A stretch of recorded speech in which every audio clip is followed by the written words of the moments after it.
યાર આજે મજા નથી, પેટમાં બહુ જ આમ જલન થઈ રહી છે. ઘણી વખત તમારી આસપાસના લોકોને તમે કહેતા આ વાત સાંભળી હશે કે આજે તબિયત બરાબર નથી, છાતીમાં બળતરા થાય છે, જેને સામાન્ય ભાષામાં આપણે એસિડિટી કહીએ છીએ. આ સમસ્યા જટિલ છે અને સામાન્ય છે, એટલી જ મુશ્કેલી પેદા કરવાવાળી પણ છે. એસિડિટી અને તેના લક્ષણો વિશે આજના રિપોર્ટમાં વાત કરવાના છીએ. આખરે આ સમસ્યા કેમ સર્જાય છે, તેનો ઇલાજ છે એ શું છે? નમસ્કાર, આપ જોઈ રહ્યા છો ગુજરાત તક. મજામાં છું ના આ એપિસોડમાં વાત એસિડિટીની.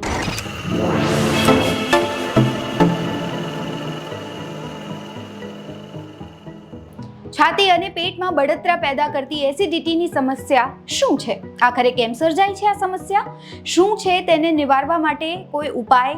શું એસિડિટીની સમસ્યા વધુ રહે તો શું કરવું? આ તમામ બાબતોની આપણે ખાસ વાત કરવા જઈ રહ્યા છીએ. એસિડિટીની સમસ્યા એ ખૂબ જ સામાન્ય છે. health.harvard.educationના એક અહેવાલ અનુસાર તમારી અન્નપ્રણાલીની સંકોચ પેશીની સમસ્યાના કારણે મુશ્કેલી અનુભવતી હોઈ શકે છે. આ એ પેશી છે જે પેટ અને અન્નનળી એટલે કે ઇસોફેગસ વચ્ચેના ભાગમાં આવેલી હોય છે.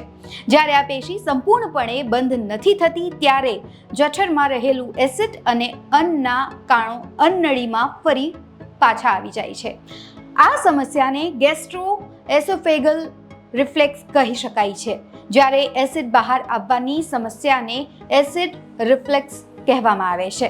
આ સમસ્યાના કારણે ગળામાં સમસ્યા, મોઢાનું સ્વાદ બગડવું જેવા લક્ષણો જોવા મળે છે.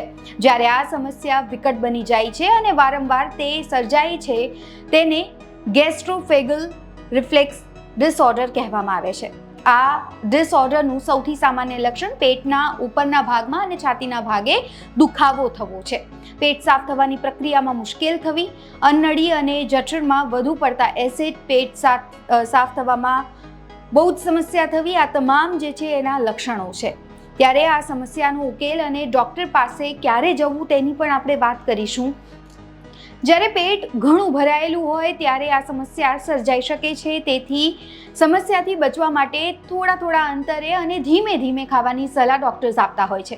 ભારે પ્રમાણમાં અમુક વખત ખોરાક લેવા કરતાં ભોજનનું પ્રમાણ જે છે ઓછું કરીને વધુ વખત ખોરાક લેવાની સલાહ ડૉક્ટર્સ આપતા હોય છે. આ સિવાય વધુ ચરબીવાળા મસાલેદાર ખોરાકથી, ટામેટા, ડુંગળી, આદુ, ચા, કોફી, ચોકલેટ અને દારૂના સેવનથી એસિડ રિફ્લેક્સના સમસ્યા જે છે એ થવાની સંભાવના છે અને આ તમામ ખોરાકને ટાળવાની સલાહ છે ડૉક્ટર્સ આપતા હોય છે. આ સિવાય કાર્બોનેટેડ પીણા ન લેવાનું પણ ડૉક્ટર્સ કહે છે, કારણ કે આ પીણા ઓડકાર લાવે છે અને તેના કારણે અન્નનળીમાં એસિડ આવવાની સંભાવનાઓ છે એ ખૂબ જ વધી જતી હોય છે. એસિડની સમસ્યા નિવારવા માટે શું કરવું તેની પણ આપણે વાત કરી લઈએ તો ભોજન લીધા બાદ તરત તમારે કસરત કરવાનું છે એ ટાળવું જોઈએ.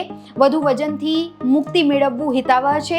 ઊંઘ અને ભોજન વચ્ચે નિશ્ચિત અંતર તમારે રાખવું જોઈએ. એકસાથે વધુ જમવાના સ્થાને થોડા અંતરે તમારે ભોજન લેવું જોઈએ.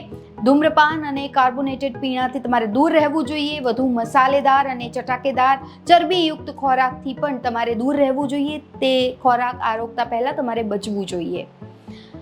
ગેસ્ટ્રોએન્ટ્રોલોજિસ્ટના ડૉક્ટર છે એ એસિડિટીની સમસ્યા વિશે વાત કરતા જણાવે છે કે એસિડિટી એક સાઇન છે. ખાધા પછી બળતરા થાય, પેટ ભારે લાગે, ખાધા પછી ઉબકા આવે કે પેટ ફૂલી જાય એવું લાગે, આ તમામ તકલીફોને એસિડિટી કે ડિસ્પેક્સિયા કહેવામાં આવે છે. આ સમસ્યાના કારણે એસિડ રિફ્લેક્સ હોજરીમાં સોજો આવી જાય છે, એટલે કે ગેસ્ટ્રાઇટિસ અને નાના આંતરડાના શરૂઆતના ભાગમાં અલ્સર થઈ શકે છે. એસિડ રિફ્લેક્સ એ ખૂબ કોમન સમસ્યા છે. ડૉક્ટર્સ કહે છે કે આ સમસ્યાના ઘણા કારણો છે, જેમાંથી સૌથી સામાન્ય જીવનશૈલી છે, જેમાં ભારે ખોરાક, ખાધા પછી તરત આડા પડી જવું, આ સાથે જ ધૂમ્રપાન, દારૂ, તમાકુનું સેવન કરવું, કેટલીક પેઇનકિલર દવાઓના કારણે રિફ્લેક્સ થઈ શકે છે. આ સિવાય ચિંતા પણ આ સમસ્યા વધારી શકે છે. ચિંતા એટલે કે તમારે સ્ટ્રેસ લેવાનું પણ ખૂબ જ ટાળવું જોઈએ એવું પણ ડૉક્ટર સલાહ આપતા હોય છે. જો જઠરમાંથી અન્નનળીમાં ખાવાનું આવે એટલે કે એસિડ આવે તો તેના કારણે એસોફેગાઇટિસ કે અલ્સર પણ થઈ શકે છે. જો આ સમસ્યા તીવ્ર હોય તો આ બળતરા ગળા સુધી અને ક્યારેક મોઢા સુધી પણ આવી શકે છે, જેના કારણે ગળાની સમસ્યા અને સૂકી ખાંસી પણ તમને થઈ શકે છે. આ સમસ્યાના ઉપાયો સૂચવતા ડૉક્ટર કહે છે કે આ સમસ્યાના નિદાન માટે દર્દીનો ઇતિહાસ જોવું ખૂબ જ મહત્વનું છે. જો આ સમસ્યા વધુ મુશ્કેલી સર્જે એવી હોય તો એન્ડોસ્કોપી પણ કરવી પડે છે. તે બાદ દર્દીને યોગ્ય દવા આપવાની સલાહ આપવામાં આવે છે. ત્યારબાદ લાઇફસ્ટાઇલમાં પણ સુધારો કરવાની સલાહ આપવામાં આવે છે. ક્યારેક ડૉક્ટર પાસે જવું તે અંગે વાત કરીએ તો ડૉક્ટર મુજબ જ્યારે રિફ્લેક્સના કારણે વધુ બળતરા થાય અને જો લાઇફસ્ટાઇલમાં સૂચવેલા બદલાવથી તેમાં કોઈ પણ રાહત ન મળે તો આ સમસ્યા સંદર્ભે ડૉક્ટરને બતાવવું ખૂબ જ હિતાવહ છે. એટલે જો તમે પણ વધારે એસિડિટીનો સામનો કરી રહ્યા હોય તો નિયમિત તમારું ભોજન લો, પરંતુ ઇન્સ્ટોલમેન્ટમાં તમે લઈ શકો છો. એ તમારા પેટ માટે જ ખૂબ જ સારું છે અને ચટાકેદાર ને મસાલેદાર ભોજનને તમે અવોઇડ કરો એવી જ સલાહ ડૉક્ટર્સ પણ આપી રહ્યા છે. અત્યારે આ રિપોર્ટમાં બસ આટલું જ. ગુજરાતના તમામ મહત્વના સમાચાર જોવા માટે અને જાણવા માટે આપ જોડાયેલા રહો ગુજરાત તક સાથે. મજામાં છોનો આ એપિસોડ આપને કેવો લાગ્યો, આપના અભિપ્રાય અમને કોમેન્ટ બોક્સમાં આપવાનું ન ભૂલતા. આ સાથે જ કયા ટોપિક્સ આપ જોવાનું વધારે પસંદ કરો છો, આપની શું આશા અપેક્ષા છે, સલાહ છે, એ આપ અમને કમેન્ટ બોક્સમાં ચોક્કસપણે જાણ કરજો. ફરી મળીશું. નમસ્કાર.